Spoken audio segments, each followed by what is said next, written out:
Have you ever wondered who actually decides your mortgage rate or the rate on your car loan? I mean, most of us just assume it's our local bank or maybe the Federal Reserve, sitting around a big mahogany table in some boardroom. But honestly, it's neither.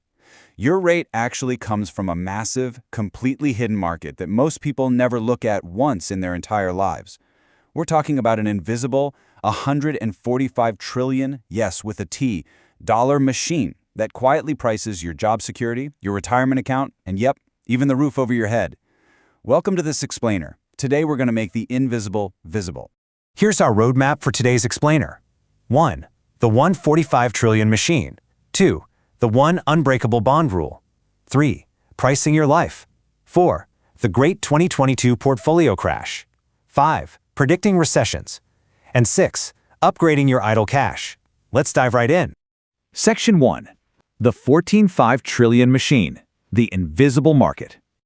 Just look at the sheer, almost incomprehensible shock and awe magnitude of this number, $145 trillion. To put that into perspective for a second, the United States government borrows more than anyone else on Earth. Based on our source data, the total national debt sits at over $39 trillion. I mean, it's a number so huge it practically loses all meaning to the human brain, right? So let's break this down into something we can actually wrap our heads around. Consider this instead. The interest payment alone, and we're not talking about paying down the actual debt here, literally just the interest, is roughly $1.05 trillion a year. That works out to $2.88 billion every single day.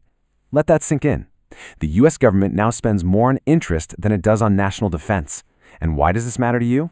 Well, because every single dollar of that government interest is paid straight out of your taxes. And the crazy part, the rate the government pays is set by the exact same market that prices your personal loans. Moving on to Section 2, the one unbreakable bond rule, the law of physics. Okay, so at its core, a bond really isn't all that complicated. It's simply a loan. Somebody needs money, like a government or a giant corporation, and instead of going to a bank, they borrow it from everyday investors like you. You hand over a fixed amount of money, which we call the principal. In return, they promise you two things. First, a fixed interest payment every year, known as the coupon. And second, you get your principal back on a specific date, which is called maturity. That's really it. The whole shebang is just a piece of paper that says, hey, lend me money now, I'll pay you interest every year, and I'll give you your money back later. But here is where it gets fascinating. This is the absolute crucial point, so pay attention. When interest rates rise, the price of existing bonds falls. And conversely, when rates fall, the price of existing bonds rises. They move in opposite directions, every single time, absolutely no exceptions. You can think of this as the fundamental law of physics for this entire explainer. If you understand this one unbreakable rule, you practically understand the entire bond market. Let's look at this example because it brilliantly illustrates exactly why that rule exists. Let's walk through the math together. Suppose you buy a $1,000 bond, paying 3%. Cool, it pays you $30 a year. But a few months later, interest rates go up and the government starts issuing brand new bonds at 5%. Those new ones pay $50 a year for that exact same $1,000 investment. Now let's say you want to sell your old bond. Think about it. Nobody is going to pay you a full $1,000 for it. Why on earth would they buy yours to make $30 when they can just buy a new one to make $50? They wouldn't. The only way you can possibly sell your bond is to drop the price until your $30 payout works out to a competitive 5% yield. Mathematically, that means the price of your bond drops to about $600. So on paper, your $1,000 investment just lost $400 in value. Boom. Every financial disaster we're going to talk about today is literally just this simple math operating at a massive global scale. All right, Section 3, Pricing Your Life, the 10-year Treasury. Out of all the millions of bonds in that $145 trillion market, one matters more than any other, period. The 10-year U.S. Treasury. See, when a bank decides what mortgage rate to offer you, they don't just magically invent a number out of thin air. They look at the 10-year Treasury. Let's say it's yielding 4.5%. The bank sits there and asks themselves, why would I lend money to a regular person for 30 years when I could just lend it to the US government for 10 years, completely risk-free, at 4.5%? Well, they wouldn't. So they take that 10-year yield and tack on roughly a 2% risk premium to compensate for the fact that, you might lose your job or get sick. 4.5% plus 2% equals your 6.5% mortgage. The math is literally that direct.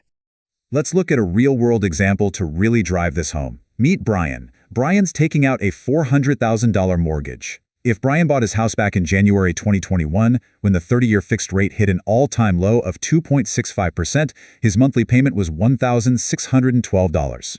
Awesome, right? But what if Brian bought that exact same house in October 2023, when the rate peaked at 7.79%? His payment shot all the way up to $2,877 a month. Guys, that is the exact same loan on the exact same house. The only thing that changed was the yield on the 10-year Treasury. Over the 30-year life of that loan, that shift in the bond market handed Brian an invisible invoice for over $455,000. That's nearly $500,000, just because of a market he's probably never even thought about. Which brings us to Section 4, the Great 2022 Portfolio Crash, when the seatbelt snapped. So, for decades, the absolute gold standard of financial advice for retirement was the classic 60-40 portfolio. You put 60% in stocks to grow your money and 40% in bonds to protect it. Right. That bond half was sold to millions of people as the conservative, sensible default. It was supposed to be your financial seatbelt, the thing that kept you safe if the stock market ever crashed. But then came 2022. The Federal Reserve raised interest rates faster than at any point in the last 40 years. Now remember our unbreakable rule from earlier? When rates rise, existing bond prices fall. Because rates skyrocketed so fast, the broad U.S. bond market lost 13%, its worst year on record. And stocks fell too. So that quote-unquote safe 60-40 portfolio, it lost about 16% in a single year. The seatbelt didn't catch anyone because it was attached to the exact same crash. In fact, long-dated U.S. Treasury bonds lost nearly 40%. The data shows it was literally the worst year for long-duration U.S. bonds dating all the way back to 1754. Just think about that. The United States didn't even exist yet, and America's safe retirement sleeve was having its worst year in 268 years. Absolutely wild. So why did some bonds get hit so much harder than others? Well, it all comes down to one absolutely critical number printed on every single bond fund's fact sheet: duration. Duration is basically a rough estimate of how much a fund will lose for every 1% rise in interest rates. If you hold a typical index fund with a duration of 6, a 1% rate hike costs you $30,000 on a $500,000 portfolio. But what if you have a long-dated fund with a duration of 17? That exact same 1% rate move costs you $85,000. That is a $55,000 difference. And the scary part is, most people have absolutely no idea what their duration is. They were just told bonds are safe, so they stopped reading. But as you can see, duration is the difference between a minor scratch and a totaled car. Let's move on to Section 5, predicting recessions, the yield curve. The bond market actually has an ultimate check engine light for the economy, and it's called the yield curve. Normally, the longer you tie up your money, the more interest you demand. It makes sense, right? A 30-year bond pays more than a 3-month bond because a heck of a lot more can go wrong in 30 years. We call that a normal curve. But occasionally, things get weird. The curve inverts. That means short-term yields actually start paying more than long-term yields. When this happens, the bond market is making a massive, highly specific prediction. Investors are betting that the economy is going to slow down so badly that the Federal Reserve will be forced to panic and cut interest rates. And trust me, you really want to pay attention when this happens. According to research from the San Francisco Fed, an inverted yield curve has preceded every single one of the last 10 U.S. recessions, going back to 1955. That is a perfect 10-for-10 record over 70 years. Literally, no other economic indicator even comes close. When the yield curve inverts, it is the loudest siren in finance telling you to buckle up. Finally, Section 6, upgrading your idle cash. Optimize your savings. Right now, the national average savings account at a traditional brick-and-mortar bank pays a pretty pathetic 0.38%. Meanwhile, a 3-month U.S. Treasury bill might yield 3.71%, and a high-yield savings account could pay 4.20%. And here's the kicker. All three of these options are essentially perfectly safe. They're either backed directly by the U.S. government or they're FDIC insured. The only difference is where you choose to park your money. By leaving your cash in a standard bank account, you are paying a massive opportunity cost. You're quite literally leaving free money on the table that could be compounding for your future. So let's get into some actionable takeaways. First things first, check your bond fund's duration immediately. Remember, anything above a 7 means your portfolio is going to swing violently when rates change. Second, if you're worried about inflation eating away at your savings, look into Series I savings bonds. They're backed by the Treasury and they actually adjust with inflation. And finally, please stop leaving your idle cash in an account paying 0.38%. Remember Brian from our mortgage example earlier? If he just left $50,000 in his neighborhood bank instead of moving it to Treasury bills, it would cost him over $8,300 in lost interest over 5 years. Don't be like Brian with your savings.